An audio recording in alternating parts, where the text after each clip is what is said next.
নির্বাচন পদ্ধতি হবে পিয়ার সিস্টেমের নির্বাচন। বাংলার জমিনে নির্বাচন হতে পারবে না।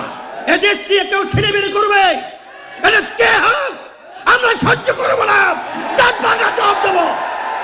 দেশের আসলে আওয়ামী লীগ সরকারটা মূলত ভারতেরই সরকার ছিল, কারণ তাদের সমস্ত কার্যক্রমগুলো ভারতের স্বার্থ রক্ষার জন্য আমরা লক্ষ্য করেছি।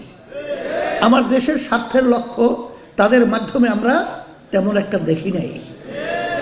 এরপরে বর্তমানে যে চলছে, আমি সেদিনকারও বলেছিলাম, আজকেও বলছি যে বর্তমানে যে অন্তর্বর্তীকালীন সরকার রয়েছে তারা কিন্তু আমাদের এই ছাত্র জনতার অভ্যুত্থান যে 5ই আগস্ট বাংলাদেশে হলো, সেখানে হাজার হাজার মায়ের কোল খালি হলো, হাজার হাজার আমার ভাইয়েরা, আমার ছাত্ররা পঙ্গু হয়ে গেল, চক্ষু হারালো, এখনো মায়ের কান্না বন্ধ হয় নাই।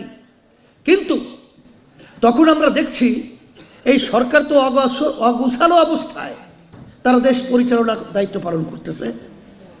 সেখানে আমাদের দায়িত্ব কর্তব্য, তাদের ভুল ত্রুটি থাকতেই পারে, আমাদের দায়িত্ব কর্তব্য হলো সহযোগিতা, পরামর্শ।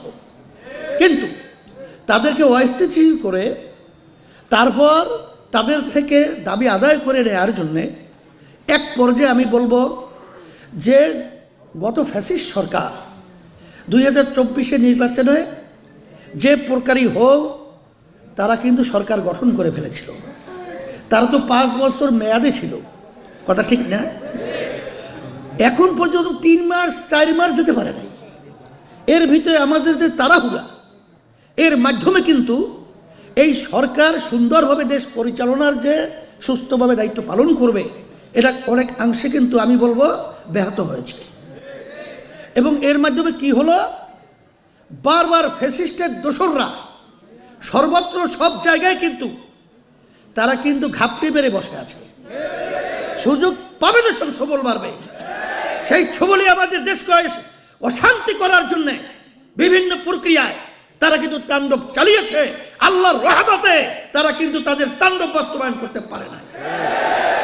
এই জন্য আমি বলবো, যারা দেশপ্রেমিক রয়েছেন, সাংবাদিক হোক, প্রশাসনের হোক, রাজনৈতিক হোক, বাংলাদেশের ছাত্র জনগণ হোক, সকলকে মুতাত্ত আহ্বান জানাবো, এদেশ আমার, এদেশে আমি জন্মগ্রহণ করেছি, এদেশ নিয়ে কেউ ছিনিমিনি করবে, এটা কে হোক আমরা সহ্য করবো না, দাঁত ভাঙা জবাব দেবো। এই দেশ নিয়ে যারা নাকি বিভিন্ন পর্যায়ে বারবার আমাদেরকে তাম বিশ্বের মধ্যে 5 বার চোরের দিক থেকে ফাঁস বানিয়েছে, দুর্নীতিতে চ্যাম্পিয়ন হয়েছে, আর এই দুর্নীতিবাজদেরকে আবার ক্ষমতার মস্তদে বসিয়ে আমরা তামাশা দেখব, এটা বাংলাদেশের জনগণ সহ্য করবে না। ফ্যাসিস্টদেরকে ক্ষমতা যেতে দেওয়া হবে না। সেই লক্ষ্যে আমি সর্বশ্রেণীর সকলকে আমি উদাত্ত আহ্বান জানাচ্ছি, আসেন আমরা সবাই একত্রিত হই এবং সুন্দর দেশ গড়ার জন্যে একমাত্র তার রক্ষা কবচ হলো, তার নীতি আদর্শের নাম হলো ইসলাম। আর এই সুন্দর দেশ পরিচালনা করার জন্যে নির্বাচন পদ্ধতি হবে পিয়ার সিস্টেমের নির্বাচন। বাংলার জমিনে নির্বাচন হতে পারবে না। সেই হিসাবে আমি সকল কথা আহ্বান জানাবো, আসেন ব্যবসা করতে হলে পুঁজি দরকার, তা আপনারা পুঁজি বাড়াবেন না, আর ব্যবসায় খুব ভালো লাভ হবে, এটা অকল্পনীয়, সম্ভব নয়। সেই হিসাবে আমি সকলকে বলবো, আজকে মাঠ উর্বর রয়েছে, আপনারা এখান থেকে আজকে প্রতিজ্ঞাবদ্ধ হয়ে বের হবেন। যে আমি গেছিলাম বাগেরহাটে, সেখানে একজন আমাকে বলতেছে, হুজুর একটা কি না জানি ই করে নিয়ে আসে ফাইলের ভিতরে একা 1600 মতো সদস্য একা বানাইছে ইসলামী আন্দোলনের পক্ষে। তাই সে তুলনায় আপনার কাজের গতি কি, এটা নিজেকে প্রশ্ন করে সেভাবে আমরা কাজ করব।